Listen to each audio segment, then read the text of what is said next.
tudo bem? Bem-vindo ao canal Ermira Cultura. Meu nome é Rosângela Chaves e ao lado de Rogério Borges, estamos dando início a mais um programa Dedo de Prosa. Dessa vez a gente recebe como convidado o diretor de cinema Lázaro Ribeiro. Tudo bem, Rogério? Tudo bem, Lázaro? É um prazer ter você aqui no nosso programa.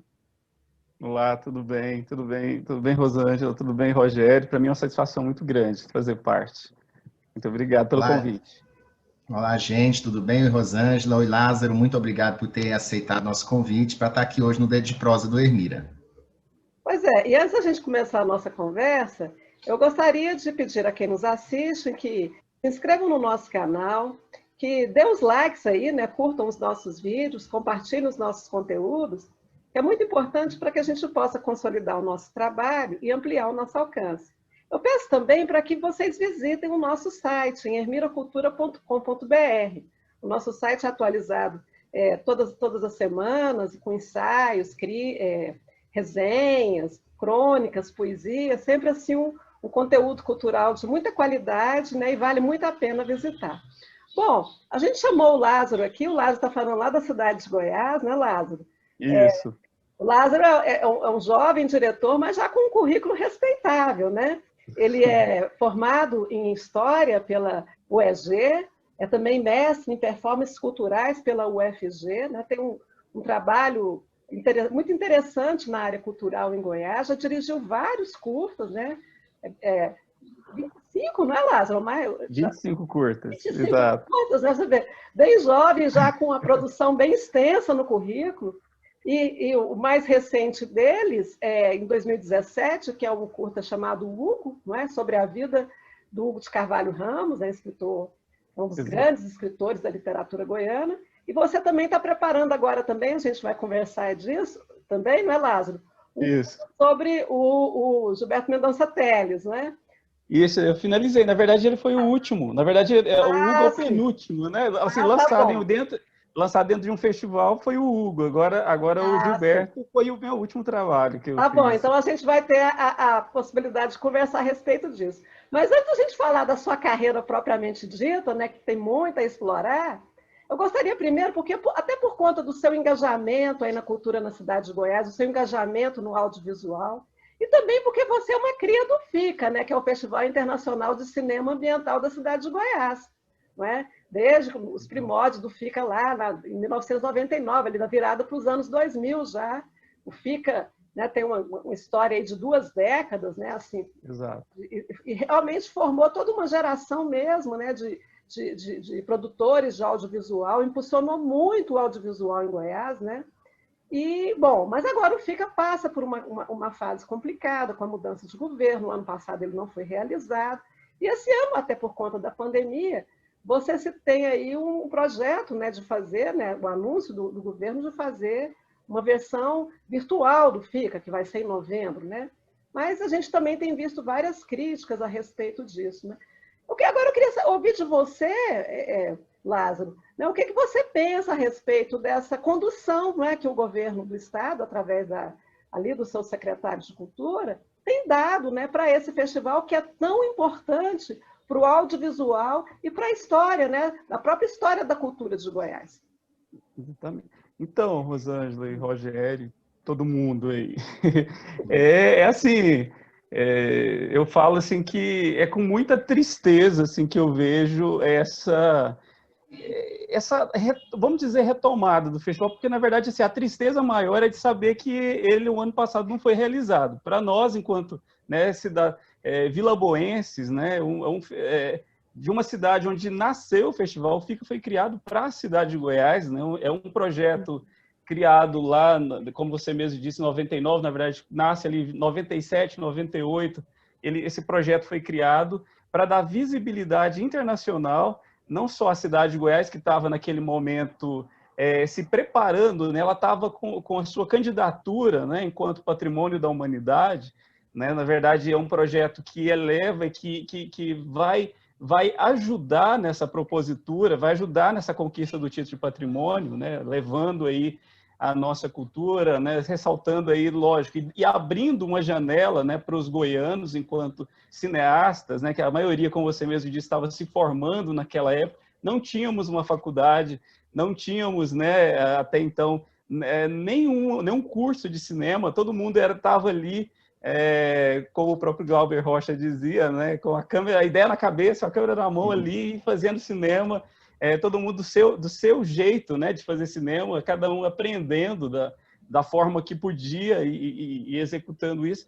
E assim, foi uma grande, aliás, a partir daí que quando começa em 99, abre essa janela, e aí quando a gente tem esse retrocesso, né, um festival que se consolida, um festival que já estava aí com 20 anos, né, já de espaço, de divulgação, né, da nossa cultura, do nosso cinema, né, e fazendo essa conversa aí entre vários outros países, nessa diversidade de filmes e de tudo, enfim. É com muita tristeza que Goiás recebeu a notícia no ano passado de não execução do FICA na cidade. E eu acho que o pior ainda de a maioria das pessoas que trabalharam, o desrespeito com as pessoas que trabalharam aqui na cidade, de não ter nenhum retorno de pagamento de hotéis, de não ter retorno de pagamento de uma série de coisas que ainda estão abertas. Aí, até semana não passada, foram quitadas.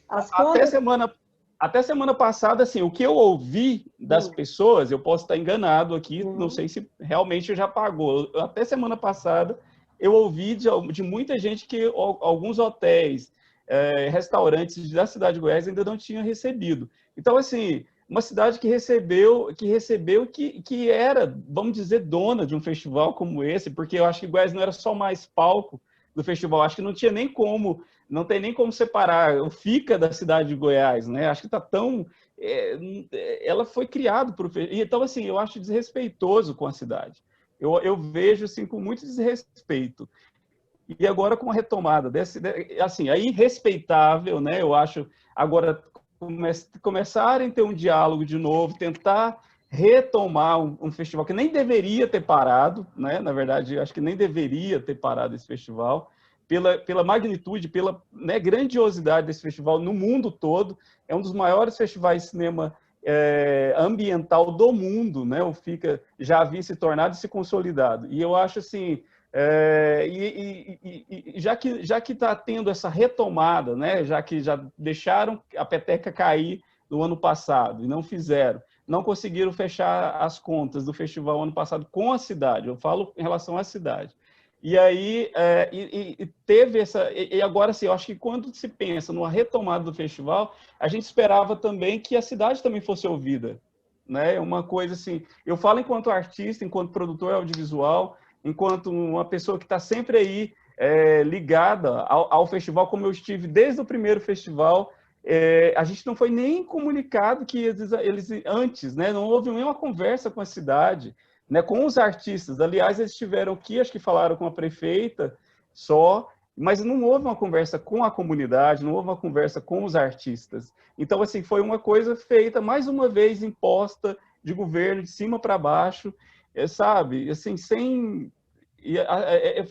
com muita tristeza, assim, que eu falo a verdade, assim, que eu sempre lutei para participar do festival desde o primeiro, sabe? Eu participei de todas as edições do festival, todas. Seja ela fazendo oficinas, seja ela agora em 2004, foi em 2004 que eu fiz, 2004 a 2005 eu fiz minha primeira produção, e a gente abriram um espaço dentro do festival para a gente apresentar meu primeiro filme. A gente fez foi eu e a professora e a artista plástica Marli Mendanha, que fizemos o primeiro filme da cidade, exatamente contando a conquista do título de patrimônio para a cidade de Goiás, com curta, repintando a nossa história. E desde aí eu nunca mais parei de participar do festival. E é o primeiro ano que eu não tenho nenhuma empolgação para falar assim, olha, estou fazendo parte e espero que, sabe, isso assim, me desmotivou. Foi muito desmotivante, assim. O ano passado já foi exatamente isso, não só para mim, mas para a cidade inteira, assim. A gente recebeu a notícia com muito pesar, vou dizer assim, porque para mim é bem fúnebre mesmo, assim. É de protesto mesmo, no sentido... E aí a cidade, para não deixar que as pessoas que sempre vinham a Goiás pelo festival, para não deixar que os visitantes, né, os turistas e as pessoas cinéfilas e tal, não deixassem. A cidade tentou, de alguma forma, também fazer um festival independente, o Festival de Cinema de Goiás, porque também a cidade não pôde utilizar o nome FICA, porque é do governo do estado, o FICA, né, eles não permitiram. E o ano passado, além de não executar, não foi permitido, e a cidade, contra a vontade do governo, acabou fazendo sozinha, né, um festival independente. Claro que com toda a dificuldade, mas mesmo assim, para não falar assim, não tivemos um festival o ano passado, a cidade fez sozinha, vamos dizer assim, um festival independente, sabe? Então, assim, eu vejo com muita tristeza.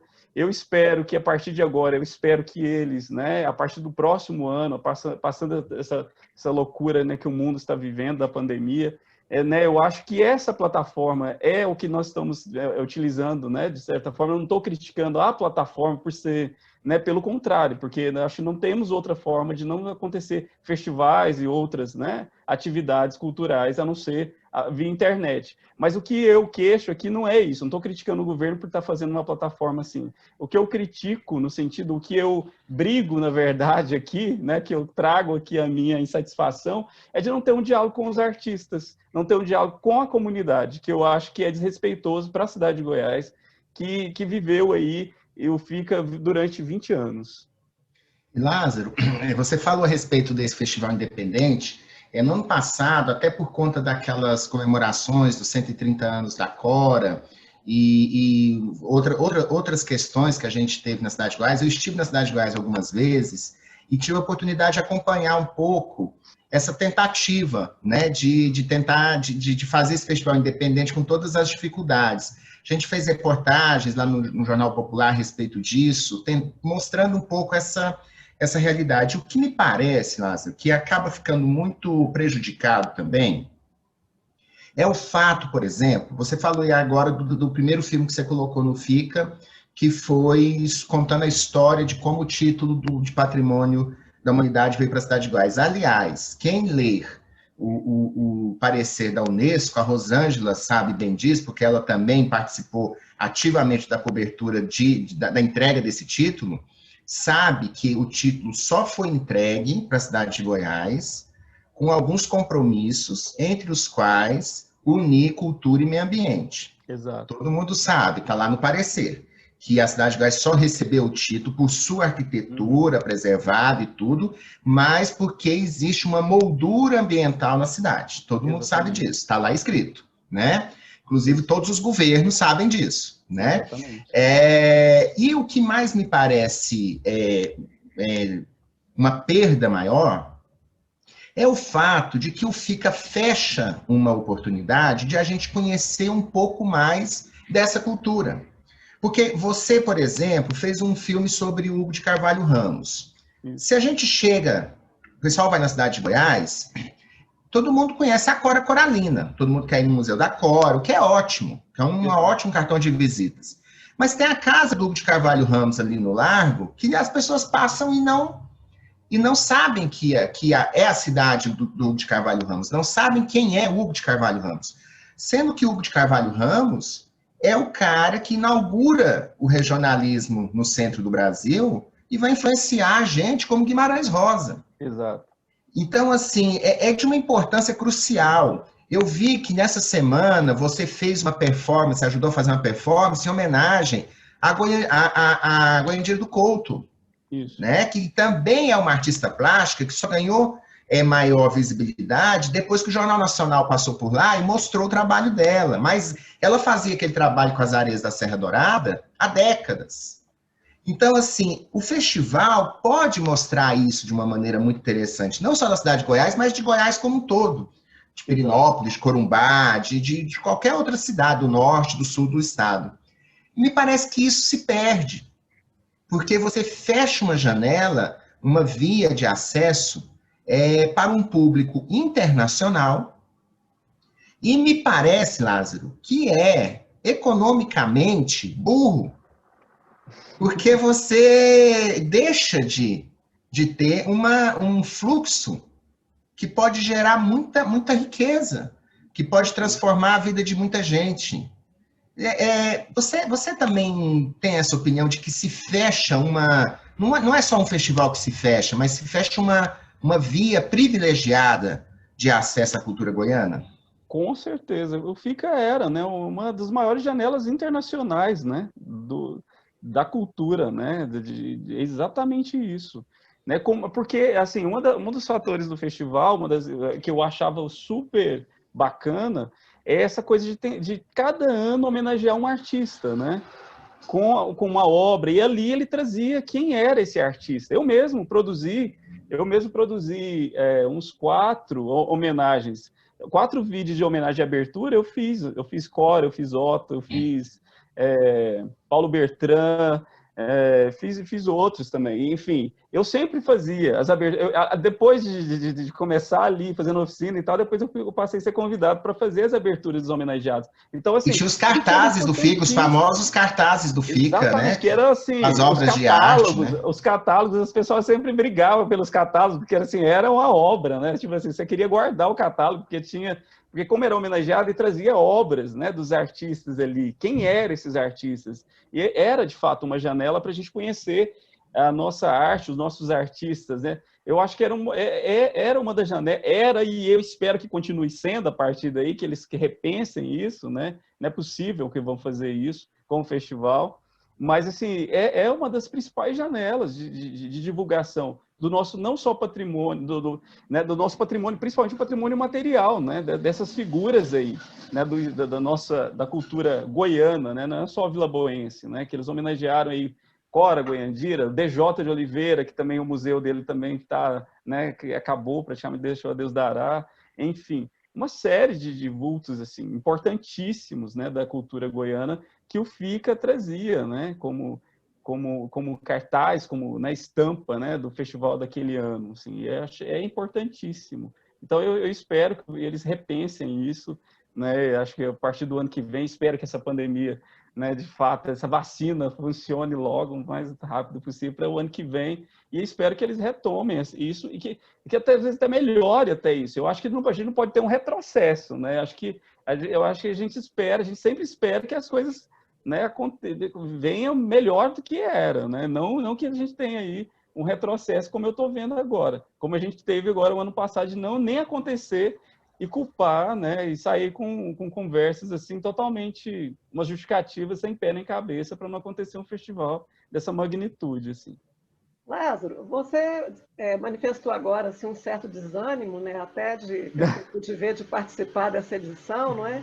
E você falou muito da decepção, né, assim, das pessoas daí de Goiás, né, com essa ausência completa de diálogo, né, do governo, né, para poder realizar essa versão digital do FICA, né?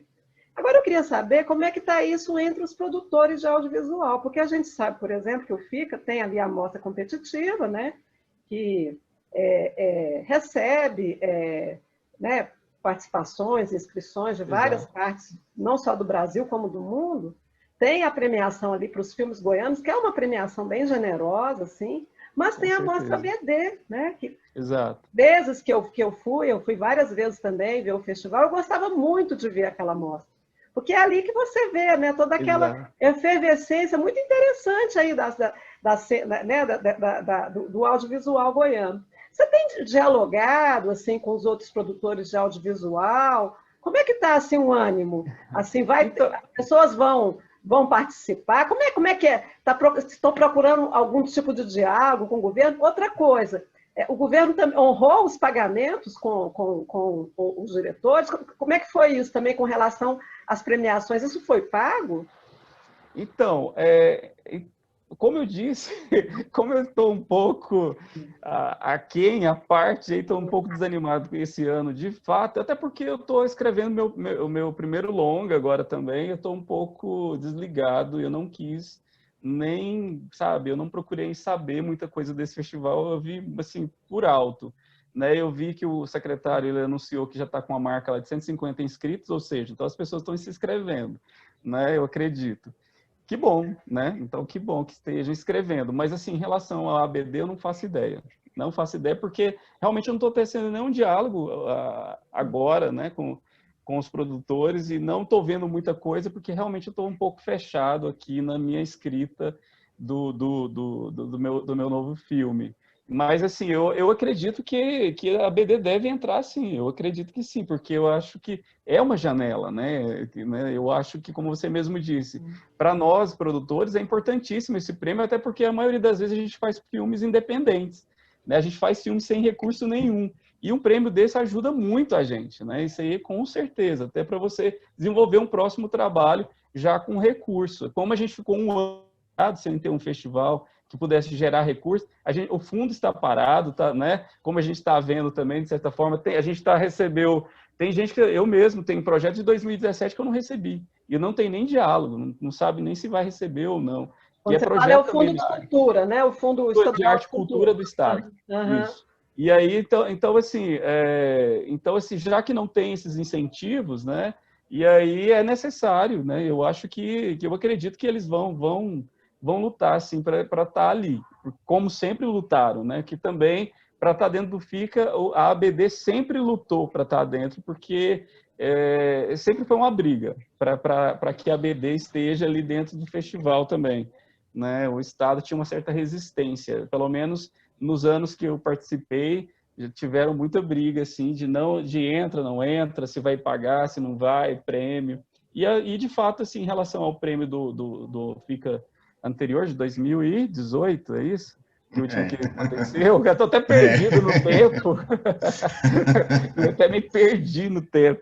Eu não sei, assim, eu sei que atrasou muito a pagar. Até eu lembro que, né, até o início do ano parece que não tinha saído os prêmios, né? E estava uma briga danada, assim, dos prêmios internacionais também que não tinha saído. Mas isso eu vi conversa. Então, assim, como eu estou um pouco desligado do festival, eu não sei te dizer com certa propriedade, né, se já pagaram os prêmios, né, a única coisa que eu sei é que a cidade ainda estava brigando para receber, né, as coisas aqui de hotel, essas coisas. A única coisa que eu tenho ouvido falar, mais nada, assim.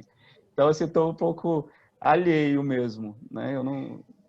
Lázaro, você é a gente falou aqui rapidamente já, né, do seu filme, né, do Hugo, né? A gente fez até eu fiz a matéria com você, uma entrevista grande na época, né? Que também marcava o centenário, né? Né? E aí, uma coisa que eu achei interessante naquele filme foi que você fez um trabalho de pesquisa muito grande, com documentos, você foi atrás de histórias que a gente não conhecia, do de Carvalho Ramos, né? Por favor, gente, quem for na cidade de Goiás, não esqueça. Não é que tem um museu do de Carvalho Ramos, mas tem a casa, tem a placa, né? Exato. Tem lá ali no largo ali do Chafariz, né? Exato. Mas, assim, pelo menos prestigiar, né? Quando a gente puder voltar a ter esse trânsito turístico lá na cidade de Goiás, mais normalizado. Mas, assim, e uma coisa que me surpreendeu, eu sou um fã do de Carvalho Ramos, Tropas e Boiadas, na minha opinião, é um dos livros mais importantes da literatura brasileira no século XX, por tudo que ele significa, pelo estilo, pela maneira como ele foi influente para tanta gente. Falei do Guimarães Rosa, mas tem o Bernardo Ellis, o Zueni Ventura já escreveu a respeito desse livro, um livro que foi publicado no Rio de Janeiro, né? Assim, ele era, se não tivesse morrido tão jovem, possivelmente seria um dos principais nomes da literatura brasileira na primeira metade do século XX, Hugo de Carvalho Ramos. Mas eu fiquei impressionado quando eu vi seu filme, foi com a quantidade de detalhes inéditos, questões assim que você convenceu a família de conseguir cartas. Conta um pouquinho essa história pra gente, Lázaro. Como é que foi essa aventura aí na vida do Hugo de Carvalho Ramos? Então, o Hugo, foram 5 anos de pesquisa, assim, dedicação. Eu falo ainda que eu tenho muito que aprender, né, de Hugo, porque, nossa, ele sabe, é um místico, assim, eu vou dizer assim, porque é uma figura que a gente sabe, né, sabe da obra dele, mas até então, assim, quando eu comecei a pesquisa, eu falo místico no sentido, assim, porque parece que não existia, né? Parece assim, é meio deslocada a figura, né? Quando a gente fala Hugo, parece que você tem um distanciamento. E Parece que ele tá à frente do tempo dele, parece que está no tempo errado, né? O tempo errado. E tanto que ele foi retratado, um dos desenhos que eu encontrei, acho que foi na 4ª edição, se eu não me engano, 4ª ou 5ª edição do Tropas e Boiadas, que eles desenham, eles caricaturam ele como um senhor de 40 e tantos anos. Então, assim, a figura que as pessoas têm era do senhor Hugo, né? Ele, na verdade, ele era um menino, vamos dizer assim. Ele escreve... Ele tinha 20 e poucos anos, né? Ele morre com 24 para 25 anos, né? Ele É. morre. Ou seja, ele vai publicar ali com o quê? 17, 18 anos. Ele começa 18 a escrever anos, a sua obra, o Tropas e Boiadas começa a ser redigido por ele com 13 anos. Imagina, um menino de 13 anos começa a redigir um dos maiores obras, né, da literatura regional, né, como você mesmo já disse, né, que inaugura, né, esse regionalismo que vai influenciar aí esses outros. Ele é citado até pelo João do Rio, né, como um dos maiores expoentes da literatura brasileira da época, né? Ele é citado por ele e outros grandes nomes da literatura brasileira também. Olha que o João do Rio não elogiava qualquer um. Não elogiava, muito pelo contrário. Imagina, o João do Rio era terrível. Né, vocês sabem que ele detonava os escritores, assim, batia mesmo, assim, era terrível. E ele faz assim uma referência, ele escreve assim uma carta assim extremamente elogiando assim o Hugo e tal. Então, assim, aí eu começo a vasculhar. Quando eu pensei até então, assim, acho que eu vou adaptar um conto. A ideia seria essa, assim, vamos fazer o conto. Só que quando eu percebo que não tem quase nada assim, sobre a vida, né, a biografia, até porque também eu sou mais apaixonado em biografia que qualquer outra coisa. Quase todos os meus trabalhos são biográficos. Amo biografias. E aí, quando eu percebi que não tinha muita coisa, eu comecei a debruçar, comecei a vasculhar tudo. Aí comecei a vasculhar pela internet, pelo sobrenome, porque eu não tinha nem ideia onde estariam os familiares, né? E aí eu comecei a vasculhar nomes, o sobrenome do Hugo, para até chegar nos familiares. E aí vasculhei, né? Fui atrás e consegui encontrar um sobrinho neto, né? Que é o filho do Victor. E aí não tive muito sucesso, né? Com ele, né? Ele não teve muito interesse em falar sobre o Hugo. E depois disso, no meio do processo, eu tive... Aí, pela sua matéria, que foi maravilhosa, assim, que falou, que me ajudou muito a falar dele, a projetar, até eu te agradeço mais uma vez aqui, a família, na verdade, leram isso no Rio, e aí uma das sobrinhas netas também me entrou em contato. E aí ela me ligou, eu fui para o Rio, aí lá ela tinha algumas coisas ainda guardadas, tanto que ela me passou uma das únicas fotos do Hugo L. de Beca, né, que está no livro, né, que é da formatura dele, que ele nem forma, na verdade, nem chega a se formar, mas a única fotografia dele, ela me passou tudo. Até hoje eu estou com todos os originais em casa, todos os materiais, tudo que tem do Hugo, que tem ainda pela família, né, lá do Rio, que está no Rio de Janeiro, eles me passaram tudo, cartas, me passaram fotografia dos todos os irmãos do Hugo, né? Eu tô com só uma curiosidade, Lázaro. Só uma curiosidade. Não ficou ninguém da família na cidade de Goiás? Ninguém. Porque eles vão embora lá em 1911, 1912, o pai do Hugo, ele começa a passar mal, perder a visão e tal, e a família vai para fazer tratamento. E eles estavam terminando também o liceu, os filhos. E automaticamente eles iam para a capital, porque o Rio né, era então a capital do país. E aí eles levam os filhos para estudar, né, principalmente o direito, né, como o pai era juiz e tal, Manuel Lopes de Carvalho Ramos, que também é um grande escritor, né? Uhum. E aí eles vão para o Rio. Então, assim, a família toda vai para o Rio. E aí fica a avó, ficam alguns descendentes, né? Mas, assim, a família mesmo, os irmãos, tudo, vão embora para o Rio. O único que vai para Minas é o Vitor, que é o irmão mais velho. O Vitor de Carvalho Ramos, que também é um escritor, que é quem reedita, né? Até enquanto estava vivo, o Vitor lutou, assim, pela memória do Hugo, incansavelmente, assim, tanto que ele vai reeditando Tropas e Boiadas, sabe? E tanto que o Hugo faleceu em 1921, né? Em 22 o Vitor reedita o Tropas, e ele reedita com o selo do Monteiro Lobato. Monteiro Lobato se interessa e tal pela obra e é reeditado pelo selo Monteiro Lobato, 1922, isso. Então, assim, e aí não, aí isso automaticamente, se o Hugo vai embora, a família vai embora, os laços, né, com a cidade acabam se perdendo, até por isso que as pessoas até não fazem essa ligação, o Hugo com a cidade de Goiás, porque acham, né, que ele tem um distanciamento. Engraçado que aqui a gente tem a rua, né, Hugo de Carvalho Ramos, que a gente chama só Hugo Ramos. As pessoas nem aqui também não fazem a ligação que é o mesmo. O Hugo Ramos é o Hugo de Carvalho Ramos do Tropas e Boiadas, sabe? E aí, Não, Lázaro, a gente teve aqui em Goiânia uma época, né, o Colégio Hugo de Carvalho Ramos. Colégio famosíssimo em Goiânia, que ninguém sabia quem era o Hugo de Carvalho Ramos, né? Achava que era um militar, achava que era um sargento, sei lá, achava que era outra coisa, né? Não, e assim, e o nosso trabalho, assim, eu falo a gente porque esse trabalho é meu e a pesquisa, né? A pesquisa é meu e minha e do Jadson Borges, que está trabalhando comigo e nesse e outros projetos também, porque não dá para trabalhar uma pesquisa dessa magnitude sozinho, acho que a gente precisa. E assim, a gente debruçou nesse trabalho e a gente foi vendo assim que a maioria falava para a gente, não existe nada. Não, pelo contrário, a gente começou assim, depois do filme aí que chegou coisas mesmo, sabe? Assim, ainda recebo coisas assim do Hugo e a minha intenção no futuro aí é escrever uma biografia, sabe? Eu tô trabalhando para isso, assim, tô com esse acervo, a gente está digitalizando tudo, estamos trabalhando nessa pesquisa ainda, mesmo eu já estou trabalhando em outra para um filme, mas para pensar aí numa possibilidade aí de escrever aí uma biografia impressa, fazer uma escrita, enfim. E aí vir com um filme também, talvez. Então, assim, o Hugo foi muito importante, assim, acho que para mim, de todas as pesquisas que eu fiz até o Hugo, assim, ela foi a mais difícil. Mais difícil porque a gente quase não tinha referências, assim, a gente saía foi no escuro mesmo, saía buscando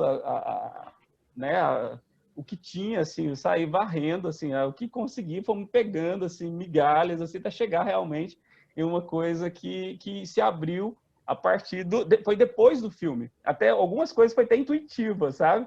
Eu fiz até assim, eu acho que eu pensei assim, acho que é por aqui que vai ser, que o Hugo pensa, a partir de algumas coisas que eu li, e aí depois eu constatei lá no final, quando depois do filme pronto, que eu consegui mais um acervo que me deu uma base bem maior, assim, que eu penso, mas eu também acho que eu não mudaria o filme, assim, mesmo que eu conseguir, eu acho que era isso mesmo. Mas eu penso vou fazer um documentário aí, não sei, quero trabalhar, voltar no Hugo de novo. Mas, Lázaro, a gente já está aqui com o nosso tempo já quase terminando para a gravação, mas eu queria que você falasse, mesmo que fosse rapidamente, a respeito desse último curta seu, né, a respeito do Gilberto Mendonça Teles, e também, se você pudesse adiantar para a gente, qual que é o tema desse longa-metragem que você está trabalhando. Não, beleza. Assim, então, o Gilberto foi assim, muito bacana, assim, eu conheci o Gilberto, claro, a obra dele, eu já lia e tal, né, e assim, tinha uma admiração já pelo Gilberto, e aí, quando eu fui apresentar o Hugo na academia, né, eu fui convidado para apresentar o Hugo e falar de Hugo lá na academia goiana, e aí ali o Gilberto foi e me falou, olha, eu gostaria muito, quem sabe um dia, de você trabalhar alguma coisa minha. E aí surgiu, eu falei, vamos fazer um documentário agora, vamos começar. E ali eu comecei a debruçar na obra de Gilberto e fiz esse trabalho biográfico dele também. E aí foi um prazer, assim. Eu acho mais difícil trabalhar com quem está vivo, trabalhar uma biografia com a pessoa do meu lado. Isso para mim, foi mais complicado do que trabalhar o Hugo, na verdade. Mas foi uma experiência muito boa, assim. Foi o primeiro filme que eu fiz biográfico de alguém que foi me dando o material. Facilitou, é muito mais fácil, claro. mas, porém, também você tem mais intervenções, né? E aí, assim, olha, não é por aí que eu penso, não é por aí. Agora, nesse caso, mas foi uma experiência muito boa. Amei fazer também, trabalhar com o Gilberto também, foi muito bom. E agora, que você está trabalhando em quê? E agora vem eu estou trabalhando exatamente o que eu trabalhei na minha dissertação de mestrado, que são as performances culturais do cinema na cidade de Goiás, que é de 1909 a 1937, até a transferência da capital. E aí, uma das figuras que se destaca aí é Santinha Marques, conhecida como, o nome dela mesmo de batismo é Águita Salles Marques, irmã de Octo Marques, né, que é uma das grandes figuras. Ela foi uma das maiores cantoras do nosso estado. ela vai projetar Goiás, após transferência, né, uma capital que estava surgindo ali no meio do Cerrado, ela começa a projetar, levar essa modernidade no seu canto, né, para o Brasil, né? Ela representa Goiás a partir do seu canto ali. Ela foi, como é que eu posso dizer, patrocinada, né, vamos dizer assim, pelo Peludo Vico. Então, assim, é uma figura assim maravilhosa, que também os goianos, eu acho que pouquíssimos conhecem, ou quase nenhum conhece. Quase ninguém essa cantora, conhece. E ela, quase ninguém conhece essa figura, e ela foi considerada como a nossa Carmen Miranda, assim. Foi cantor para Vargas, né? E ele mesmo disse que ela era possível, que já que Carmen Miranda já tinha ido, né, levando o nome do país, né, o nosso canto aí para fora, eles viam na Santinha uma possibilidade dela estar aí, né, se colocando como a nova Carmen Miranda do país. E aí tem várias, ela tem uma passagem maravilhosa por várias rádios, Rádio Nacional, assim, ela foi uma das maiores cantoras de rádio que a gente teve. Então, assim, e quase não tem quase nada sobre ela, quase nada, assim. Claro. Legal, eu acho que a gente vai ter que te convidar aqui depois só para falar desse projeto, que essa conversa rende, né? Essa conversa rende. Tem muita coisa. Se fosse falar do cinema goiano, claro, tem muita coisa. Mas só uma coisa, né, para enfatizar, o quanto o cinema feito em Goiás, o quanto o cinema dito regional, o cinema dos realizadores de nação, isso é importante. Porque resgata figuras, resgata histórias que um cinema maior, mais né, assim, digamos, mais global, não teria interesse, né? Então, reforça aquela primeira parte da nossa conversa, né? De tanto que é importante a gente ter esses espaços, né? No canto que isso é fundamental, né, Lázaro? Com certeza. Pois é. Mas agora, infelizmente, a gente vai ter aqui que encerrar, estamos chegando no tempo da nossa gravação. Lázaro, gostaria muito de agradecer a sua presença aqui no canal, né? E te desejar sucesso nos seus projetos.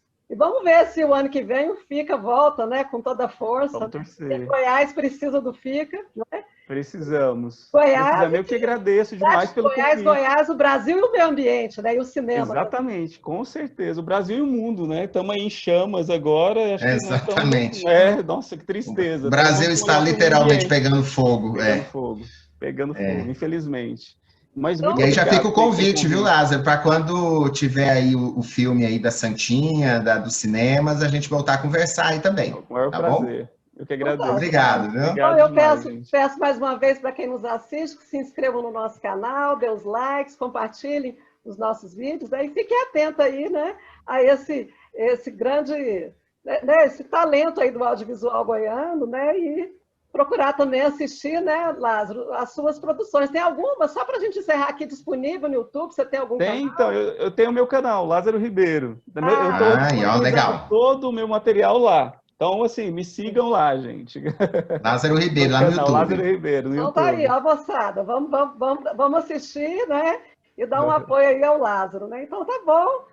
A gente se despede, até o próximo Dedo de Prosa. Então, tchau, Rogério. Tchau, obrigado. Tchau, Rosane. Tchau, Lázaro. Obrigado. Até a próxima. Obrigado, até gente. mais. Tchau, um abraço. Tchau.